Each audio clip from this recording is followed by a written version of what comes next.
Selamat pagi, salam sejahtera. Sudah lama kita tidak mendengar tentang berita Najib, bagaimana Najib, apa kesehatan Najib di dalam penjara. Hari ini kita dikejutkan dengan berita yang paling mendukacitakan daripada penjara Kajang. Setelah beberapa bulan Najib tinggal di dalam penjara sebagai seorang banduan kerana telah disabitkan dengan kesalahan SRC internasional dan dipenjara selama 12 tahun. Hari ini kita diberitahu berita yang paling mendukacitakan. Najib dalam keadaan yang sakit. Najib telah dimasukkan ke hospital kerana jangkitan paru-paru. Bekas Perdana Menteri Najib Razak yang dimasukkan ke hospital kerana jangkitan paru-paru dibenarkan keluar pada hari Selasa. Menurut sumber yang enggan dinamakan, bekas ahli parlimen pekan itu menjalani atau mengalami jangkitan paru-paru kira-kira 2 minggu.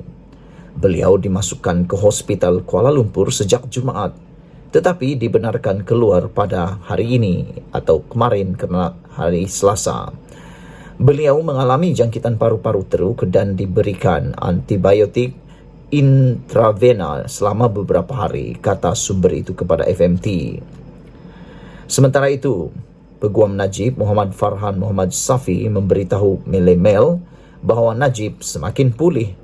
Najib mula menjalani hukuman penjara 12 tahun pada 23 Ogos 2022 selepas Mahkamah Persekutuan mengekalkan sabitannya atas penyalahgunaan lebih RM42 juta daripada SRC internasional sendirian Berhad.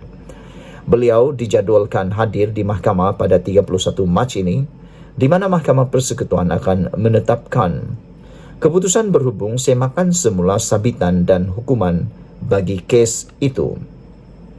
Sekian dulu untuk kali ini. Semoga Najib dalam keadaan yang sehat dan selamat. Ikuti terus ulasan selepas ini.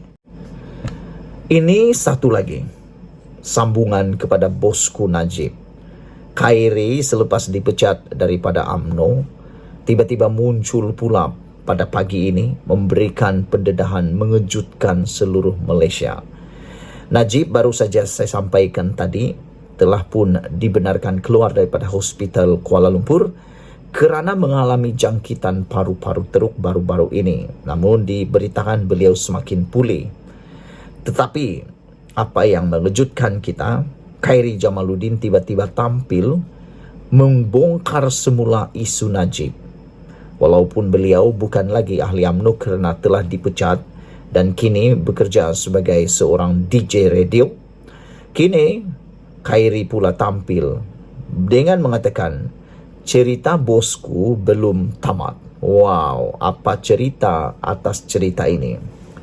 Bekas Ketua Pemuda UMNO Khairi Jamaluddin atau lebih dikenali sebagai KJ menyimpulkan Datuk Seri Najib Razak masih berpengaruh kuat dan kekuatan itu menentukan masa depan parti tersebut.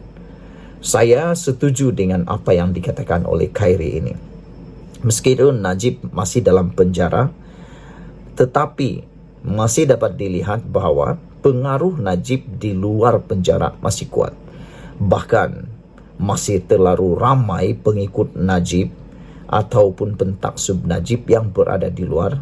Selain daripada itu, akar umbi yang mengharapkan Najib kembali buat comeback masih ramai. Tetapi persoalannya, dengan Najib yang seringkali sakit dan yang terkini masuk pula hospital kerana jangkitan paru-paru, persoalan kita ialah adakah Najib mampu bertahan di penjara selama 12 tahun ataupun adakah Najib akan mendapat pengampunan diraja selepas 3 atau 4 tahun. Kalau itu yang berlaku, adakah Najib mampu bangkit semula untuk membangun dan membangkitkan semula UMNO, ataukah walaupun Najib sudah ada, ia tetap tidak dapat membuat UMNO bangkit semula? Khairi yang juga bekas ahli parlimen Rembau berkata, era Najib yang cukup sinonim dengan fenomena bosku dalam UMNO juga belum berakhir, memandangkan Ramai muka baharu menganggotai Majlis Tertinggi MT adalah kalangan penyokong tegar bekas Perdana Menteri itu.